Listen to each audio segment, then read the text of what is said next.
നമ്മളെല്ലാവരും ആഗ്രഹിച്ച പോലെ അനുമോൾക്ക് തന്നെയാണ് കപ്പ് കിട്ടിയിട്ടുള്ളത്. അനുമോളുടെ കാര്യം പറയുകയാണെന്നുണ്ടെങ്കിൽ പഴയ ഒരു ടാഗ് ലൈൻ ഉണ്ടായിരുന്നു, ചിലർ വരുമ്പോൾ ചരിത്രം വഴിമാറും എന്നുള്ളത്. അതേ ഒരു ഇതാണ് അനുമോളുടെ ഇതിൽ സംഭവിച്ചിട്ടുള്ളത്. എന്താണെന്ന് വെച്ചിട്ടുണ്ടെങ്കിൽ റീ എൻട്രികൾ വന്നതോട് കൂടിയിട്ടാണ് അനുമോൾക്ക് തന്നെയാണ് ഫൈനലായിട്ട് കപ്പ് കിട്ടുക എന്നുള്ളത് നമുക്ക് ഓരോരുത്തർക്കും മനസ്സിലാവുന്ന ഒരു കാര്യമായിരുന്നു. കാരണം അതുവരെ ആ ഒരു റീ എൻട്രികൾ വരുന്നതിന് മുൻപ് വരെ നമുക്കൊരു സംശയമായിരുന്നു, ഒന്നുകിൽ അനുമോൾ അല്ലെങ്കിൽ അനീഷ് ഷാനവാസ്, അങ്ങനെ ആ ഒരു 3 പേരിൽ കറങ്ങി തിരിഞ്ഞിരുന്ന കപ്പ് ഒറ്റൊരാളിലേക്ക് ഒറ്റൊരാളിലേക്ക് കൊണ്ടുവരാൻ കഴിഞ്ഞത് റീ എൻട്രികളിൽ തന്നെയുള്ള ചില ആൾക്കാർക്കാണ്, മെയിൻലി ശൈത്യ, ബിൻസി, പിന്നെ അവരുടെ ഇൻഫ്ലുവൻസ് കാരണം ആദില നൂറി. അതുകൊണ്ട് ആദില നൂറി, ആ ഒരു നൂറ എന്ന് പറഞ്ഞ വ്യക്തി ടോപ്പ് 3 ടോപ്പ് 5 വരേണ്ട ഒരാളാണ്. പക്ഷേ ഇവരുടെ ഒരു പ്രവൃത്തി കാരണം എവിക്റ്റഡ് ആയി പോയതാണ്. കാരണം നമുക്ക് പക്ഷേ ഞാൻ നമ്മൾ ഫസ്റ്റ് ഡേ മുതൽ ഡേ 1 തൊട്ട് കാണാൻ തുടങ്ങുന്നതാണ് കേട്ടോ ഈ ഒരു ഷോ എന്ന് പറഞ്ഞിട്ടുണ്ടെങ്കിൽ. അപ്പം അനുമോൾ അതിൽ കയറുമ്പോൾ തന്നെ എനിക്കൊരു ഇൻഡ്യൂഷൻ തോന്നിയിട്ടുണ്ടായിരുന്നു, പിന്നെ ഒരു ഇൻഡ്യൂഷൻ ഉണ്ടായിരുന്നു അനുമോൾക്ക് തന്നെ കിട്ടും എന്നുള്ളത്. പക്ഷേ അവിടെ അനീഷും കൂടി വന്നപ്പോൾ പിന്നെ ബാലൻസ് ചെയ്ത് എങ്ങനെയാണെന്നുള്ള ആ ഒരു കൺഫ്യൂഷൻ മാത്രമേ ഉണ്ടായിരുന്നുള്ളൂ. പക്ഷേ എനിക്ക് ചില ഒരു സ്റ്റേറ്റ്മെൻ്റ് ഒന്നും അനുമോളോട് തീരെ യോജിക്കാൻ പറ്റാത്തതാണ് കേട്ടോ. പിന്നെ ആ ഒരു പ്ലാച്ചീനെ കൊണ്ടുവന്നത്, പക്ഷേ അതൊക്കെ ഒരു കോണ്ടൻ്റ് ആയിട്ടാണ് അനുമോൾ കണ്ടിട്ടുണ്ടാവൽ.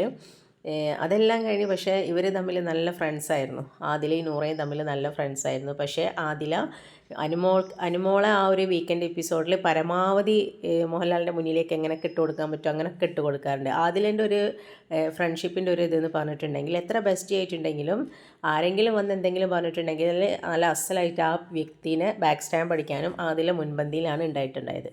നമ്മളുടെ ഒരു ഗുണം എന്ന് പറഞ്ഞിട്ടുണ്ടെങ്കിൽ കുറേ വീഡിയോസിൽ ഞാൻ പറഞ്ഞിട്ടുള്ളതാണ്, നല്ല വ്യക്തിത്വത്തിന് ഒരു ഉടമനാണ്. കാരണം എന്ത് പ്രതിസന്ധി ഉണ്ടെങ്കിലും താൻ പറഞ്ഞതിൽ നിന്ന് ഒരു അണുവിടെ അങ്ങോട്ടോ ഇങ്ങോട്ടോ അനുമോൾ മാറാറില്ല.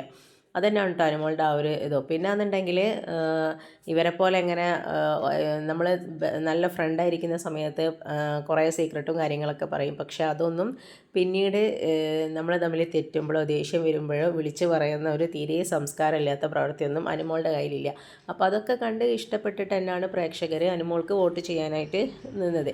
അല്ലാതെ ഇവരെല്ലാവരും അനുമോൾ PR കൊടുത്തിട്ടുണ്ടാവും, പക്ഷേ അവിടെ എല്ലാവരും PR കൊടുത്ത ആൾക്കാർ തന്നെയാണ്. പക്ഷേ PRയുടെ വിജയം മാത്രമല്ലത്. കാരണം ഈ ഒരു 2-3 ദിവസം ആ ഒരു പെൺകുട്ടി ഒറ്റയ്ക്ക് നിന്ന് സ്ട്രഗിൾ ചെയ്ത് നേടിയൊരു വിജയമാണ് ഈ ഒരു കപ്പ് എന്ന് പറഞ്ഞിട്ടുണ്ടെങ്കിൽ. കാരണം അത്രയും എല്ലാവരും ഒന്നിച്ച് വന്ന് കൂട്ടത്തോടെ ആക്രമിച്ചിട്ട് അവൾ ആ പറഞ്ഞ തീരുമാനത്തിൽ നിന്നോ അവൾ ആ കണ്ട കാര്യങ്ങളൊന്നും അവൾ മാറ്റി പറഞ്ഞിട്ടില്ല. അവൾ ആ ഒരു താൻ എന്താണോ പറഞ്ഞത് അതിൽ സ്ട്രോങ് ആയിട്ട് നിന്ന ഒരു പെൺകുട്ടിയും കൂടിയാണ്.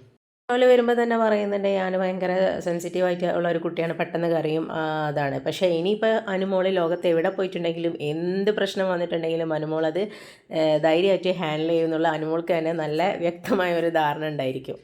അപ്പോൾ ഇനി ശ്രദ്ധിക്കേണ്ട കാര്യം എന്താണെന്ന് വെച്ചിട്ടുണ്ടെങ്കിൽ എല്ലാവരെയും അങ്ങനെ ഒരു ബെസ്റ്റ് ഫ്രണ്ട് ആക്കാതിരിക്കുക. ഇനിയിപ്പം ബെസ്റ്റ് ഫ്രണ്ട് ആക്കാന്നുണ്ടെങ്കിലും അയാളെ നല്ലതുപോലെ പഠിച്ചതിന് ശേഷം മാത്രം, തനിക്ക് ആപ്റ്റായിട്ടുള്ള ഒരാളാണെന്നുണ്ടെങ്കിൽ മാത്രം അയാളെ കൺസിഡർ ചെയ്യുക, അയാളുടെ കാര്യങ്ങൾ ഷെയർ ചെയ്യുക. അല്ലാതെ ഒരു കുറച്ച് ദിവസത്തെ അല്ലെങ്കിൽ കുറച്ച് മാസത്തെ പരിചയത്തിൻ്റെ പേരിൽ അങ്ങനെ ഒരു ഹൃദയത്തിലെടുത്ത് വെക്കുകയൊന്നും വേണ്ട.